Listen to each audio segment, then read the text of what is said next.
Cheddar 16 here with I Wrestled a Bear Once. Name? Mikey. Position? Drums, poorly. Nice. So how's Vance been going so far? Amazing. And Kevin really knows what he's doing out here. It's ridiculous. I'm sure the first ones were probably rocky, but it's a science now. The guy's got it.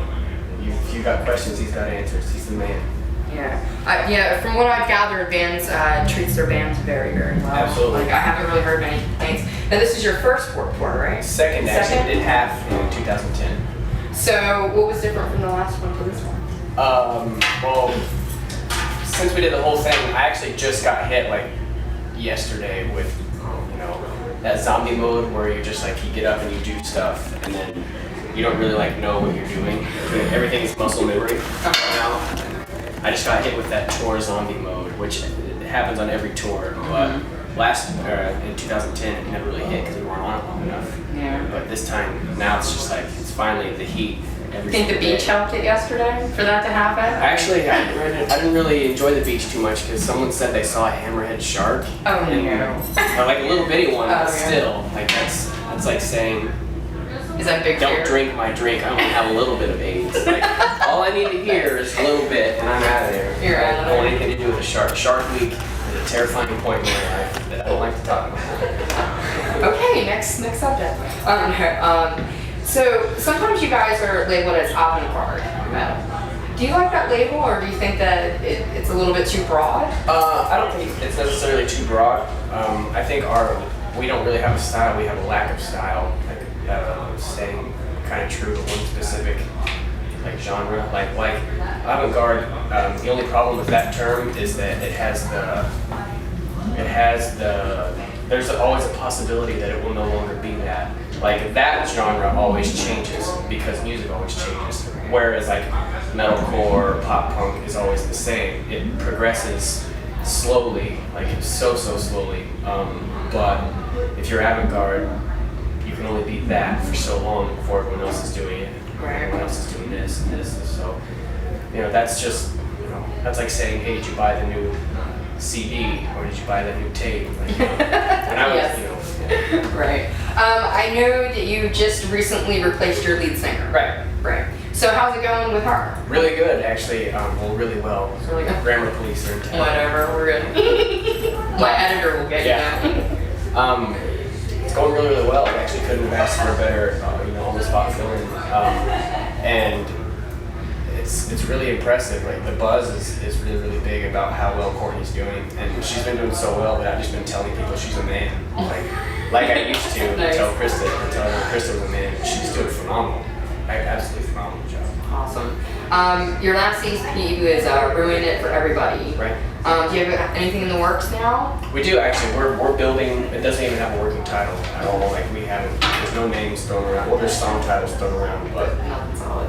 Absolutely nothing solid. But there are some pieces that are going to surprise people. They're going to be like, okay, just when I thought this band could be any dumber or better, depending on how you look at it.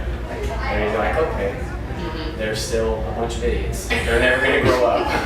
Nice. Every band has an amazing tour story. Sometimes it's this crazy soccer fan that's made hair dolls out of you, or amazing artists have painted your likings and have fans dance them to the stage or something at that point. What's something that sticks out in your mind? We don't really have anything too crazy with our group because we're relatively reserved. You guys are insane. Sometimes. It depends on what's happening, but a lot of times things happen around us, not necessarily to us, but there are countless stories of wild incidents. An organization actually became a tour list that will remain unnamed because it's so intense. Like a guy with that organization ended up getting really drunk, blackout drunk. He had no idea what he was doing. We told him about it the next day and he was just mortified.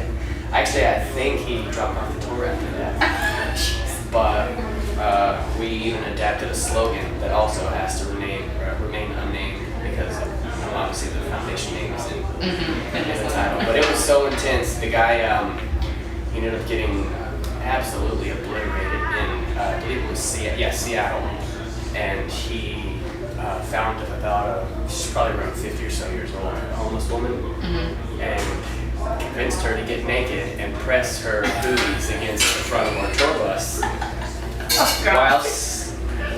he slapped them, slapped her boobs. She was doing handstands and he was playing with her boobs. It was the most ridiculous thing. It gets worse. No. We ended up catching them behind a dumpster. Nah. Yeah. Yeah, I would have dropped off toward you. Good times. Okay, let's see. Yeah, you guys are you're known for notoriously being insane in and off stage. You guys are the fun party band that everyone talks about. And, for you personally, what role do you take in the band? Are you the biggest party animal, or are you the business one, the hermit? I'm kind of the nerdy one, I guess. Well, I guess we're all nerdy to a certain extent, but I like to read, I like to play video games, and I like to do... You're more the chill? Yeah, I'm the guy that everyone looks at like he's an idiot because it'll be 104 out and I'll still find my friends and fall in reverse and we'll work out. We'll be out there exercising all day, as opposed to picking up chicks or smoking beer, whatever kids are doing these days. There's nothing wrong with being healthy though. Can we get a statement? What do you think about the incident with Randy Bly being incarcerated at the moment? I think that if security was doing their fucking job, then that would have never happened yet. So there's no reason. It's Lamb of God. It's not like, Godless Winter Death in the Blood-Filled Valley, the Hornless Unicorn, some local band down the street that can't afford security. Like this venue should have security working at all times. No one should have been on that stage, except for the parties involved in the band.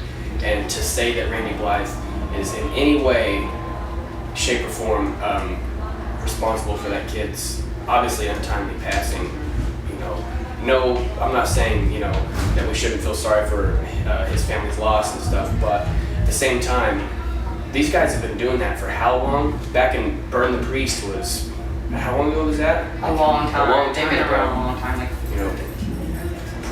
think the greater part of 15 years, and you can only take so much when someone stays on stage like that and is getting on and off, and security does nothing. Like, it's only a matter of time before 15 years weighs down and you're like, okay, I'm doing my job, please let me do my job. I'm having a great time, don't ruin this for me. You know what I mean? He can't be held responsible, that's absurd. Yes. You're always saying free win. Let's see, iPod guilty pleasure. iPod guilty pleasure. Sorry, I'm doing Pleather. Oh. pleather, yes. Oh, those pleather pants. Speaking of So pleather. is pleather a guilty pleasure? Speaking of pleather, Blood on the Dance Floor, I do like to go watch those guys here on tour. I don't have them on my iPod though. Yeah. But I really like I've been known to I wasn't full-flown Juggalo Oh no. in my day, in my high school years, but I was what my Juggalo friends called a ninja, which is one step above Juggalo, if you guys are familiar with. Yes. But I have indeed been down since Carnival Carnage. So can we catch you in the paint one day at a show? Actually, trying to blend you in? can catch me in the paint on an off day when I'm at my house chilling. That's not true. But we do actually have a song called You Ain't No Family, and that's dedicated to all the people that aren't down with the clown. Nice. So there's that. Alright. What's the song you played like 1,000 times and you hope to never play again? Ever?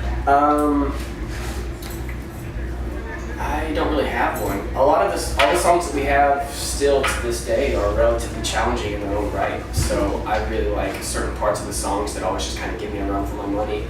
I really like to, if you'll come out to a show and you'll notice that, some foot patterns are different and stuff like that. I'm always trying to add something different to challenge myself.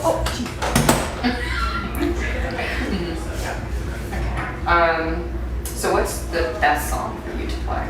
I really like the energy during Next Visible Delicious. It's off the new record. And it all kind of happened by accident because kids are always wild during the whole set, but during this song in particular, for some reason I start hitting harder, everyone just goes more nuts. For some reason it just happened that way. We weren't like, okay, this is going to be the same off this album, because it never happened like that. We just started hitting harder, playing with a lot more ferociousness, Yes. fire, if you will. And it just happened that way, and after that song, everyone goes absolutely crazy. And That song is my favorite by far so far. Here's a great segue. What's a favorite tour food? Tour food? Yes. What is the weirdest thing you've ever had on tour? Been offered? There you go. The weirdest thing I've ever been offered was, oh goodness, I don't know. We've been in a bunch of wild places. We had fart soup in Russia once, and that's kind of an inside joke in the band. But it was water. It was like egg water or something. But John and Eli, who was our merch guy at the time, added about half of the entire shaker of salt to it, and so he was able to choke it down. But the rest of us, it was literally like some kind of fart in liquid form. So I don't know what it was, but it was absolutely terrifying. Anything else you'd like to add? We're pretty much on Tour's almost over, so come out and have a good time.